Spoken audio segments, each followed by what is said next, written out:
Welcome, students of Paul, to this session on Paul's masculinity. And this is a lot of fun for me to talk about this, and also something that I've given talks on in a lot of places. So I'm going to try and go through it fairly quickly because there are a lot of slides. But I invite you to pause the video at times. Anytime you want to take a little bit of more time with the slides, pause the video and take your own time with it. In order to talk about Paul's masculinity and Paul's view of masculinity, and in the texts in the Undisputed Letters, we need to talk also about the perceived masculinity of Jesus then and now. And that's why I have this slide at the very beginning with buff Jesus on the front, doing almost what's the opposite of being crucified, asserting power rather than being destroyed by power in that first slide. A lot of interesting video images here, which is why we're doing this as a video and not as a podcast. This is a Harry Clark window in Dublin with a very different Jesus. Gender in the Bible, it's not just about women. What's the image of masculinity you get from each of the depictions of Jesus on this and the following pages? So you've seen two images of Jesus already. And what I'd like you to do is even take a piece of paper or refer back to this PowerPoint, to this video, and get an idea of what are the images of masculinity that you get from these different images of Jesus. Here, two very different images of Jesus, the left from South Korea, the right from Renaissance painting. And let's just keep going. So do take a look at these images of Jesus and think about them in terms of the masculinity they portray. The left is a mosaic from I believe from Ravenna, but I'm not 100% sure. And the right is a so-called 1960s Jesus. I think it was an American artist who came out with this in about the mid-1960s, just during the age of Aquarius, not surprisingly. On the left is a stained glass image from the Cathedral in Nottingham, a Church of England Cathedral in Nottingham, of a scout not looking too impressed with Jesus, who was, I guess, guiding the scout in some way, but very much about masculinity. Notice the ripped knee. If we say we are studying gender and then only study women, it means masculinity becomes the default. And as we've learned in studies of hermeneutics, how there are often hidden defaults in how we look at the world. Whiteness is a default for many white people, for probably most white people. And the Black Lives Matter movement, one of the things that they talk about is how to reveal whiteness as the hidden default. In terms of indigenous peoples as well, whiteness is often the default. Anyway, if we say we're studying gender and then it's always about women, what does that mean? It means we're not even examining masculinity. We're saying that there is only one gender. It's bizarre, slightly. Examining masculinity is equally important. Studying things from within and assuming a patriarchal perspective uncritically is not the same as actually studying what it means to be masculine in a text or in a society. Women clearly are not the only people with a gender, and patriarchal structures and socially reinforced gender roles limit, harm, and affect others too. So I recognize that we're talking in a very binary way here, but I will ask that you think about this across the spectrum of masculinity, femininity, and on and on. So keep taking a look at these images of Jesus. These are, all three are by somebody called Warner Salmon. And I wrote an article for something called The Conversation. You can find it online if you wish, called The Man Who Painted Jesus. And it says a little bit more about this particular artist and his very, very famous paintings of Jesus. The Man Who Painted Jesus, you can find it online with my name attached to it. It's had 30,000 views or something on reads because the Conversation is this wide-ranging online platform. Solomon was critiqued for a feminine Jesus. This drawing here on the left, he wanted it to be, in fact, he drew it in part to be a more masculine American-style Jesus, and yet he was critiqued for it being feminine. So what are the images of masculinity you get from these? And then what I'd like you to do, especially as an exercise, this is a really fun one. This is one of Warner Salmon's images of Jesus. From, I think, the 1950s. I would like you to do some gender criticism and some intersectional feminist criticism as well, and some, if you are able to, do some criticism in terms of race theory as well. just do take some time, take a look at this. Pay attention to the colors, pay attention to the dressing, pay attention to the symbols, the flowers, the animals, the other things going on, where people's eyes are and so on. And jot down some notes that we can talk about when we talk about this in class. This is really a fun image, I think. I guess it isn't fun if it's considered destructive, but I find it so illuminating, really. All right, this is a stained glass of Mary Magdalene, who, by the way, was certainly not that young. Mary Magdalene is always portrayed in red at the foot of the cross here, subservient to Jesus in some way. The real Mary Magdalene was probably older than Jesus and helped pay for the disciples to travel around and provided for them out of her means, and was not a young reformed prostitute as the church later taught. But this image keeps popping up in stained glass windows, which says something about the church's view of femininity and also of masculinity. Questions posed by feminist biblical interpretation. Can we bring out the lives and voices of women from these texts? Can we determine how these texts may have influenced women, and so on? These are the typical questions we think of as gender study of the Bible and of the New Testament. How do female characters in the Bible achieve their goals? How can you look at them? Well, questions posed by a masculinist biblical interpretation are quite different. What depictions and ideals about masculinity play a role in the Bible? What do these ideals mean for the ways in which men are depicted in relation to other men and to women? So, how is Paul, in terms of Paul specifically for this class, how is Paul portrayed in relation to women, and how does he portray himself in his undisputed letters and in the pastorals, the very disputed later letters? Since Paul is proclaiming the crucifixion and the resurrection of Christ, to what extent was crucifixion and his exaltation, to what extent are they gender issues? To what extent is crucifixion the ultimate emasculation? Well, that's certainly what the Romans wanted it to be. Masculinity study of the Bible typically has less to do with what biblical images might say about contemporary relevance, and it's more set in the past, which again is a kind of a hidden default, saying, oh, well, we don't need to change anything in the present about being male. About gender constructions, especially. So so much of this class has been trying to think in terms of the way that ancients thought as much as possible, trying to put ourselves out of just assuming that the texts, including Paul's letters, are about us and fit perfectly in our worldview, to understanding how they may have fit within a very different world. And one of those major differences of the ancient world is that around the Mediterranean was that gender was conceived of in many ways as a one gender. There was a one gender model around the ancient Mediterranean in many ways. So what does that mean? While the physical gender of a baby determined how it would be classified, one became a vir, or a man in the fullest sense, through action.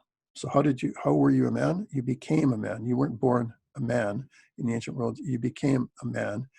And ancient masculinity was constituted more by the shape of one's life than the shape of one's body. Therefore, there was sort of a one gender model in the ancient world. Not always, but I mean, people understood that there was a difference between a physical apparatus of one's body, the genitals and so on. But still, philosophically and otherwise, this idea of one gender was that women were imperfect males. And frankly, most men were imperfect males as well. There were very few real males, or vir, in the ancient Roman world. Therefore, if there are very few, it's a precarious position, and men were always in danger of being feminized or becoming feminized by the actions of others. Since it's always about action and exerting power, if you are put in a position where you are not able to exert power, then you become more feminine, or you become less masculine, I guess, in terms of the one gender model. In some instances, there's been a somewhat uncritical evaluation of gender roles in the New Testament. Paul has been seen as both incredibly misogynistic on the one side, especially if you take the pastorals as written by him, and on the other hand, as one of the earliest liberators of women. Jesus also has been taken as a non-typical first-century Jew who valued women in some unusual way. If you have a chance, or if you're interested in pursuing this more, do take a look at Dr. Sarah Parks's book, Gender in the Rhetoric of Jesus, Women in Q. And it helps to correct this idea that Jesus was somehow unique. It certainly portrays Jesus as speaking to women and men both in his gatherings, but it very much speaks against this idea that this was totally unusual and somehow an innovation of Jesus against his Jewish environment. All right, back to some pictures. I have fun with these photos, and I'd like you to take a moment, and I'd like you to say, what do each of these photos from contemporary culture say about what ideal masculinity is? They say three different things, but they all say things about what is ideal masculinity. And then what I'd like you to do is take a look at the next slide. You can flip back and forth in the video. Here's an ancient view of what was ideal masculinity. And do take a look at how, in some ways, they're quite similar. Here's a modern view of what is ideal masculinity. And here is an ancient view of what is ideal masculinity. That's Socrates in the middle. So what in the ancient world was ideal? Ideal masculinity: control, especially over yourself, but also over others. Morality, wisdom, moderation, courage, and justice. These were the masculine virtues. And leadership, which was part of control. You were loyal, you were pious, you were self-sacrificing. This is going to come back. But you exerted control. The man, the vir, was the one who could exert control over others. Non-men, I should say, women, slaves, and barbarians are those controlled by others and by their emotions, lust, cruelty, and greed. So if you are controlled by your emotions in the ancient world, you're less of a man. What does that mean? The fruits of the Spirit. Now, how does this interact with what we know of Paul? Notice Galatians 5:22 and 23. Paul writes, by contrast, the fruit of the Spirit is love, joy, peace. Now listen, patience, kindness, generosity, faithfulness, gentleness, and self-control. Interesting. Paul is listing the fruits of the Spirit very much in ways that correspond to ideal attributes of an ancient man, what makes a male in the ancient world. And here's a quote, just to show that Paul doesn't come up with this out of nowhere in Galatians. There's a quote from Marcellinus. Julian must be reckoned a man, or a vir, of heroic stature, conspicuous for his glorious deeds. And there are four cardinal virtues: self-control, wisdom, justice, courage. And notice how similar this is to the fruits of the Spirit, and yet it's about a military man. How we see gender changes over time in societies. And this is a set of three different slides that we'll talk about. Do take a look at this. This is a picnic from a painting, 19th century or an 18th century painting. And of course, it's who's foregrounded, who's looking at the audience and who isn't. Very much in modern advertising. By the way, if you see advertising these days, you'll very often see a woman partly clothed looking straight at the camera, and the men are not looking at the camera. And there's a term for this, which I just can't recall right now. But in advertising, it picks up on this trope. So who's unclothed? Who is clothed? What does that mean about power? Let's take a look at the next. Who's clothed? Who's unclothed? What does that mean about power? I mean, who has the phallic symbol in his hand right here? James Bond from Russia with Love. Who is acting wild and who is acting controlled? Now here's an ancient example. Interestingly, who is clothed and who is unclothed in the ancient example? Let's just go back. Who's clothed and unclothed here? And here? And here, who's clothed and unclothed? How we see gender changes over time in societies. In the ancient world, part of the reason that women were portrayed with clothing very often was that in a world, again, where you've paterfamilias, where the male is the pinnacle of the society, and where the vir, the male who is in charge of himself, is very much in control, women's bodies were considered to be less interesting, and therefore the artists would clothe women's bodies, but men would be naked. And emperors were often portrayed like this, naked, and with bodies that they didn't have in real life, but as sort of masculine, strong bodies. But now notice, again, I wrote an article several years ago called "The First Cut is the Deepest" about male circumcision. And that caused me to focus on this, on the way that the penis is portrayed in ancient statuary. So if you've got a vir, a man in the ancient world, what qualifies a person as a man? Control, especially over oneself, but also over others. And what was one way of showing that a man was in control of himself? That right there. The ideal male member. So we're not going to spend a lot of time on this, but it is fun to talk about. There is, I think, a conversation article again called "Why Do Ancient Roman and Greek statues have such small penises?" And one of the reasons for that is that they were portrayed as being in control of themselves, very much in control of themselves. And so let's keep going. Masculinity is culturally determined. Which gender is responsible for public morality? Now, again, in our world, which gender is responsible for public morality? You have movies like this. The idea being that if you take a group of men and you give them several bottles of hard alcohol, of scotch or something else, who knows what's going to happen in the weekend? What happens in Vegas is not necessarily going to stay in Vegas. But in the ancient world, men were responsible for public morality, and women were barely controlled wild people, the brutes in suits of their day. So it was the women in the ancient world who were not supposed to be able to take care of themselves and always had to sort of have external control, whereas men were always the guardians of public morality. Quite different from today, and it shows you that gender is very much a social construct. New questions from the study of masculinity. To what extent are ideals of masculinity reflected in the Bible? Now, if masculinity is defined not by sex primarily, but by power, then who acts in public, who penetrates rather than is penetrated, to come back to this idea of the crucifixion. And what does that say about masculinity and crucifixion? Here again is this image of Jesus. Now, is this the way that the Romans actually practiced crucifixion and the way that Jesus actually looked on the cross? Not at all. And it says, in fact, in the Gospels that Jesus was pierced in his side, which is very much a gender, it would have gender implications for the people who heard it in the first century. Ultimate emasculation, total loss of control, complete violation of ideal ancient masculinity.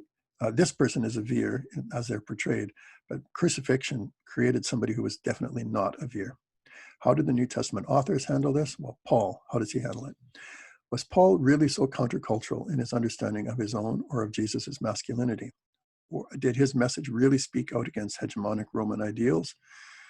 Somebody called Conway, she believes not. Notice in Paul the many athletic, martial, and masculine metaphors Paul uses in his letters. Sometimes he uses feminine metaphors, I am like a hen, or he'll say something about I am your mother in Christ. But he very much also does things like the diatribe, where he kind of rants against others. And he uses quite a few athletic and military analogies. Paul, in his letters, there's an emphasis on morality. Self-control is a fruit of the Spirit. Paul is in competition with other men. He's attacked for his lack of masculinity in 2 Corinthians. He says, you say about me, my letters sound impressive, but I'm weak in person. Well, that's not a vir. He attacks others for their lack of masculinity. He says in 2 Corinthians, you accept that you are tyrannized, insulted, and humiliated. Well, real men wouldn't do that. Your God is your belly, and your honor is shamelessness. Again, this is very much against the perceptions of what it means. Paul's self-descriptions, and he often describes himself in his undisputed letters. Listen to this, 2 Corinthians 11. Are they servants of Christ? I am a better one, with far greater labors, far more imprisonments, countless floggings, often near death. 5 times I received from the Jews the 40 lashes minus 1. 3 times I was beaten with rods. Once I received a stoning, and on and on and on. By the way, this was a stoning right here. That's an artistic representation of the stoning of Paul. So Paul says, I've been put through the ringer. Now, again, if a vir is somebody who exercises power over others, then you could say off the top, well, this means that Paul is fighting against this idea because he's clearly not in control. But within the Stoic tradition, there is a way of reconciling this lack of power with masculinity. And we still see it today. What have we got? Look at all of this. Spider-Man, Homecoming, Die Hard, The Foreigner, Hacksaw Ridge. I'm sure you can come up with other examples. What do you have? Beaten down, but not destroyed. Beaten down, I mean, everything Bruce Willis ever did is basically the same cinematic trope. Beaten down, but not destroyed.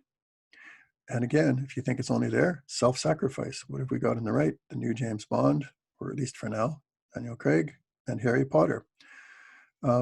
Colleen Conway, and this is the author's name, she's probably the expert on this. Colleen Conway notes Paul's reframing of the understanding of crucifixion from weakness to self-sacrificing strength. So in other words, if you're being beaten up, if you're a Stoic, you say, I'm doing this on behalf of others and I'm taking it stoically. And therefore, Jesus' death becomes a noble, courageous, and thereby manly act of a vir. And Paul's own sufferings are therefore also not signs of his weakness, but signs of his strength. Just as in Hollywood, it's still portrayed that way. Musonius Rufus was a Stoic philosopher, and he says, a man who had been of use to many in his life does not have the right to choose death, unless by dying he is of use to even more. Sounds a bit like the way Paul talks about Jesus. Reframing crucifixion, an honorable voluntary death for others. Take a look at 1 Thessalonians 5 or Philippians 2. Often without even mentioning crucifixion, vicarious submission to hardship and pain equals manliness in the Stoic tradition. So masculinity in Paul. Crucifixion, that which is an apparent weakness, is really God's strength, 1 Corinthians. Part of Paul's defense against attacks on him, his opponents said that he was weak and not a true man, not a real vir.